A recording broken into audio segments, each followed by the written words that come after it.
इस मुहर में जो आपके सामने है उसमें सांड का चित्रण किया गया है, कुबर वाले सांड का चित्रण किया गया है। और कुबर क्या है?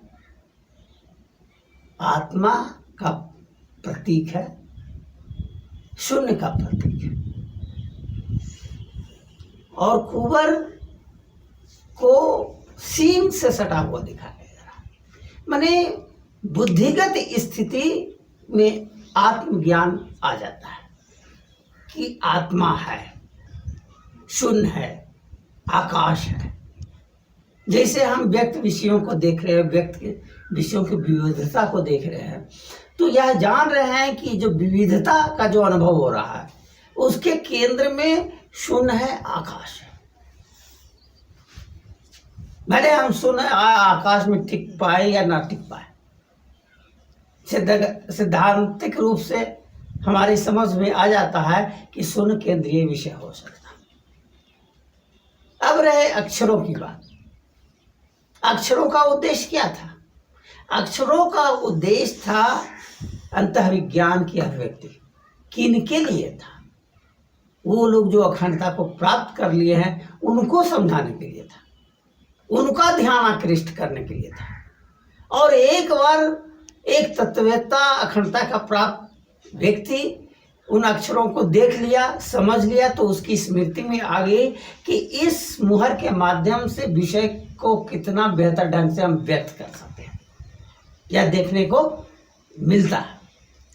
तो इस मुहर में स्मृति, मन और बुद्धि को बताया जा रहा है। देखने में लगता है कि 4 अक्षर या ज्यादा भी कह सकते हैं। पहला जो पूंछ की ओर की आकृति है वह संभाव को व्यक्त कर रहा है। दूसरी जो आकृति है, 2 डंडे का जो घुमावदार स्थिति देख रहे हैं, वह घूमता हुआ स्मृति को बता रहा है। 2 डंडा स्मृति का प्रतीक।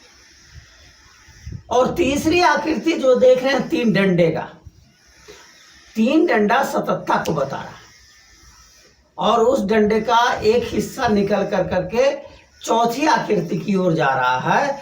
चौथी आकृति आंख के बीच में भोग का चित्र बना हुआ है।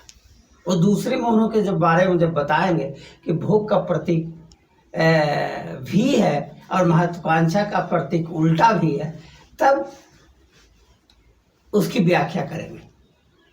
तो आंख में जो भी का जो आकृति जो आप देख रहे हैं वह बुद्धिगत रूप से भोगना है कि सततता है। किस चीज की सततता है? आत्मज्ञान का सततता है। और इस तरह जो 3 डंडा और जो आंख आकृति में भी जैसी आकृति बनी हुई है वह पूरा मिलकर के एक अक्षर का प्रतीक है। एक अक्षर वह बुद्धि का प्रतीक है। सिंह के तरफ अक्षर बना हुआ है, कुबरपन के बगल में वो आकृति बनी हुई है। आंख जो है वह बुद्धि का प्रतीक है। उसमें जो भी की आकृति वह भोग का प्रतीक है। बुद्धिगत रूप से भोगना जो सतत है, यह मान लेना है कि शून्य सतत है, यह स्वीकार लेना सैद्धांतिक रूप से कि शून्य है। जब भी हम व्यक्त विषय को देखते हैं कि वह बदलता हुआ विषय है, सतत बदलाव है, वह सतत है। प्रकृति क्या है? सतत है, लेकिन हमेशा बदलाव की चीज है, उसमें स्थिरता नहीं है, लेकिन वह व्यक्त विषय के रूप में स्थापित है। और अव्यक्त जो है वह भी सतत है। हम जो अनुभूति कर रहे हैं वह व्यक्त और अव्यक्त का संयोग है, प्रकट और अप्रकट का संयोग। तो यही तो समझना, यही तो अखंडता की अनुभूति है कि विविध विषय बदल रहा है और शून्य जो है अस्थिर बना हुआ है।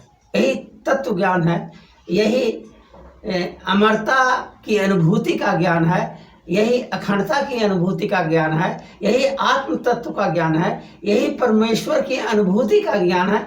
इन विविध विषयों का जो ज्ञान है वह अखंडता की अनुभूति में समाया हुआ है, वह शून्य के विषय में समाया हुआ है। तो इस तरह से हम जब मुहरों को देखें तो अक्षरों पर ध्यान देने की ज़रूरत है। और एक चीज़ जान लेने की ज़रूरत है कि यह मुहर उस समय का है जब अंतः विज्ञान शीर्ष की ओर जा रहा था, अखंडता की अनुभूति को व्यक्त करने का जो तरीका था वह शीर्ष स्थिति की ओर जा रहा था। उस समय इस मुहरों का निर्माण किया गया था।